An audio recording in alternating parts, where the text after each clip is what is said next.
तो सीआईआई के post budget सम्मेलन में प्रधानमंत्री ने कहा कि दुनिया भर के निवेशक भारत की तरफ उत्सुकता से देख रहे हैं। तो वहीं दूसरी तरफ संसद के भीतर बजट के बाद जब बजट पर चर्चा शुरू हुई तो विपक्ष के कई ऐसे सवाल और आरोप रहे सरकार पर, जिसका आज गिन गिन कर कहें या फिर यूं कहें आंकड़ों के साथ धारदार तरीके से वित्त मंत्री ने उनका जवाब दिया है। इसी पर आज हमारा विशेष भी आधारित है।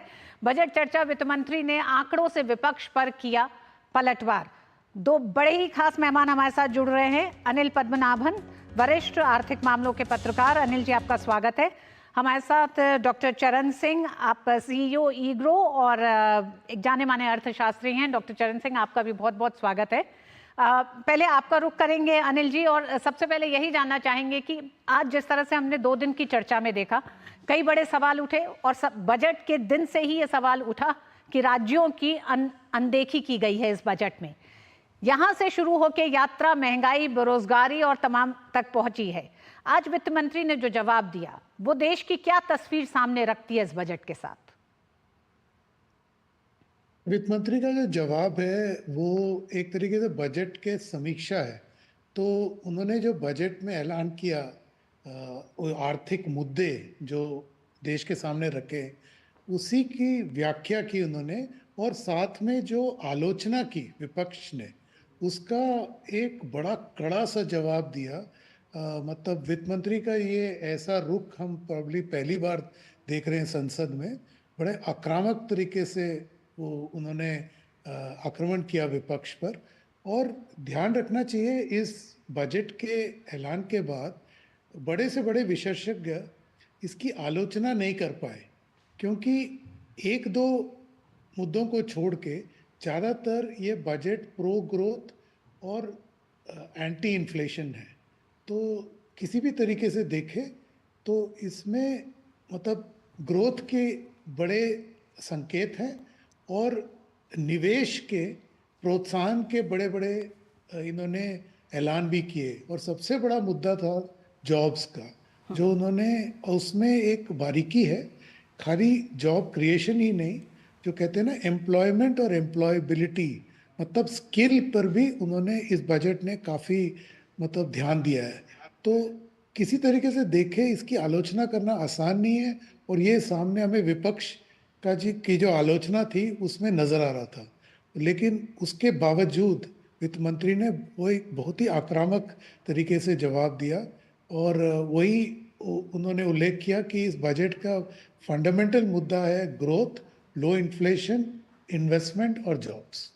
डॉक्टर चरण सिंह, पूरा बजट आपने भी अभी तक देखा होगा विस्तार से, जिस तरह से एमएसएमई सेक्टर को बढ़ावा देने की कोशिश की गई है। और पोस्ट कोविड कई ऐसे क्षेत्र रहे भारत के लिए जिनमें नई जान फूंकने की जरूरत थी। ये वास्तविकता है, विश्व की तमाम अर्थव्यवस्थाओं ने उसको झेला है। क्या आज आप देखते हैं पोस्ट कोविड के दौर में जब भारत बेहतर कर रहा है अपनी अर्थव्यवस्था के साथ, साथ ही साथ विश्व के लिए एक आकर्षण है निवेश की दृष्टि से, ऐसे में जब देश का विपक्ष इस तरह की बातें करता है और प्रधानमंत्री एक बड़े सम्मेलन में होते हैं जहां देश की एक तरह से एक मजबूत तस्वीर रख रहे हैं, तो ये क्या विरोधाभास है और ये कितना नुकसान पहुंचाता है भारत जैसे देश को? देखिए, एक बात क्लियर है, हम लोग खुद ही नहीं, भारत में जो अर्थशास्त्री हैं हम ही लोग नहीं, विदेश में आईएमएफ ले लीजिए, वर्ल्ड बैंक ले लीजिए, ओईसीडी ले लीजिए, वो लोग भी कह रहे हैं कि देश इस टाइम पे, भारत देश सबसे तेज गति से आगे बढ़। इसका मतलब सब कुछ अच्छा हो रहा है इसलिए तेज गति से आगे बढ़ रहा है, और बाकी के देश भी प्रगतिशील हैं पर मीट नहीं कर पा रहे। करीब 3 वर्षों से ईग्रो फाउंडेशन की, आपको पता है मैं उसका सीईओ हूं, वहां पर भी हम लोगों ने पेपर्स लिखे हैं जहां पर हमने कहा है कि भारत इकलौता देश है कोविड के दौरान जिसने कैपिटल एक्सपेंडिचर बढ़ाया, और इकलौता देश है, इतना लोग हमारे पे कह रहे थे कितनी यार डेथ हो जाएंगी, इतने गरीब रेखा से नीचे आ जाएंगे, पर हम लोगों ने आत्मविश्वास के साथ कुछ स्कीम चलाई, खाने पे, दवाइयों पे कुछ स्कीम चलाई, और जितने भी स्टिमुलस दिए वो हमने किस तरीके दिए, इमीडिएट, जो एब्जॉर्ब हो सकते हैं, अगले वर्ष, उससे अगले वर्ष, इस तरीके की स्कीम चलाई। उसका नतीजा क्या निकला? उसका नतीजा ये हुआ कि हमारे यहाँ पर जो मुद्रास्फीति है, मनी सप्लाई, और उस कारण इन्फ्लेशन वो उतनी तेज गति से नहीं बढ़ी। जबकि विदेशों में जब उन्होंने स्टिमुलस दिखाया और एक दूसरे से दौड़ लगी हुई थी, कौन आगे करेगा, कौन ज्यादा करेगा, उस टाइम पे हम लोगों ने नियमित रूप में नाप कर हमने स्टिमुलस दिया। हमारे पास बोझा भी नहीं पड़ा, डेट भी नहीं बढ़ा, फिस्कल डेफिसिट भी हाथ से बाहर नहीं गया, इन्फ्लेशन भी नहीं बढ़ी। तो इसलिए प्रधानमंत्री आज भी कह रहे थे, और ईग्रो फाउंडेशन के आप अगर वर्किंग पेपर्स देखेंगे उसमें हमने भी कहा है कि जो फिस्कल पॉलिसी प्रूडेंस, अकाउंटेबिलिटी और रिस्पॉन्सिबिलिटी के साथ ये वित्तीय नीति अडॉप्ट की गई, वो दुनिया भर में एक मिसाल है और उसको दुनिया मान रही है कि इंडिया ने कोविड के दौरान और उसके बाद किस तरीके लोगों को गरीबी रेखा में गिरने से बचाया। और वही स्टडी आईएमएफ में हुई, वर्ल्ड बैंक में हुई कि इन्होंने गरीबी रेखा से नीचे जाने से कितने लोगों को बचा लिया और रोजगार भी प्रदान किया। और उसके बाद प्रधानमंत्री जी ने और ये सरकार ने बहुत अच्छा किया कि राशन 80 करोड़ लोगों को दे दिया। एक टेंशन ये खत्म हो कि खाना हर एक को मिल जाए, कम से कम उतनी सेहत बनी रहेगी। तो जो फिस्कल मॉनेटरी पॉलिसी है, इतना नाप तोल कर साथ चली, इन्फ्लेशन को भी कंट्रोल किया और लोगों को गरीबी रेखा। अभी बात आ गई एम्प्लॉयमेंट। अभी जब पूरा देश बंद था उस टाइम पे फिक्र था, पर अगर आप देखें इस बजट में किस किस भिन्न भिन्न तरीके से एम्प्लॉयमेंट, और जैसे अभी अनिल जी ने कहा एम्प्लॉयबिलिटी, स्किल और रोजगार दोनों को उपलब्ध कराने की स्कीम बनाई है।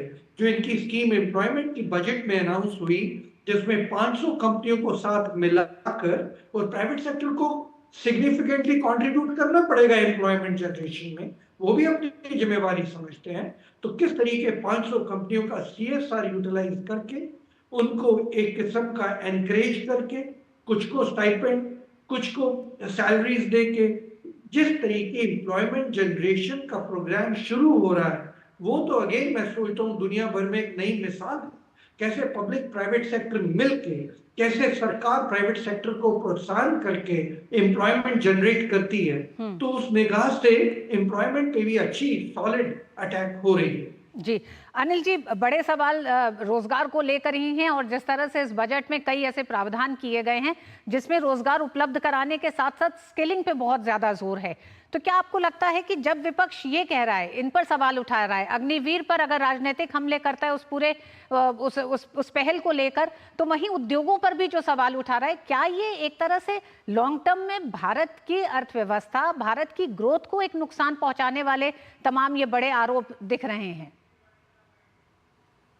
रितु जी, विपक्ष का जो धर्म है ओपोज करना है, तो उनसे आप आलोचना ही एक्सपेक्ट करिए, लेकिन आलोचना में कोई मतलब क्या देश के लिए इतनी नकारात्मकता सही होगी? अनिल जी, हम ये जानना चाह रहे हैं कि जब आप आलोचना करते हैं तो क्या वो आलोचना देश के विकास की उस गति पे असर देने लग जाए? क्योंकि जब हम बात एमएसएमई सेक्टर की कह रहे हैं या तमाम और सेक्टर्स की बात कर रहे हैं, निवेशकों को आकर्षित करने की दिशा में भी ये बजट काफी बेहतर माना जा रहा है।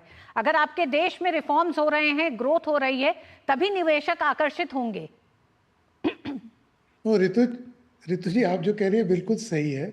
जब आप आलोचना करते हो उसकी भी एक सीमा होती है। विपक्ष की विडंबना ये है कि वो सीमा में नहीं रहते, और जब वो सीमा के बाहर से जो आलोचना कर रहे हैं, एंड काफ़ी तो गलत, मतलब फेक न्यूज़ की तरह आलोचना कर रहे हैं, उसमें जो आप कह रहे हो बिल्कुल सही है।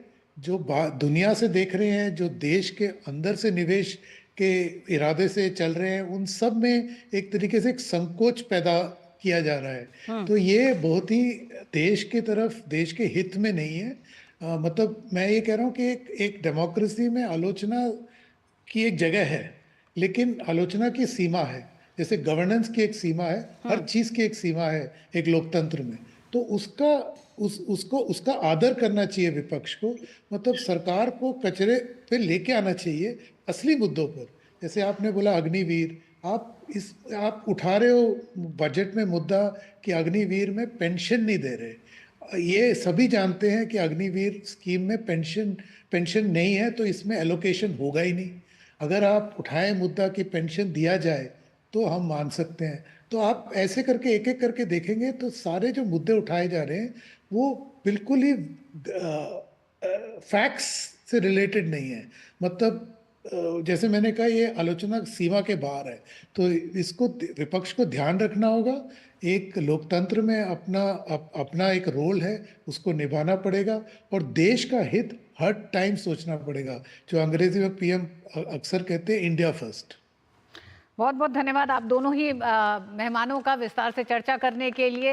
वित्त मंत्री निर्मला सीतारमण ने हालांकि हर सवालों का एक तरह से आंकड़ों के साथ जवाब दिया और साथ ही साथ एक तरह से पलटवार भी करा, जिसमें उन्होंने हलवा सेरेमनी तक को भी उसका भी जवाब दिया, क्योंकि उन्होंने कहा कि वो एक भावुक और एक ऐसे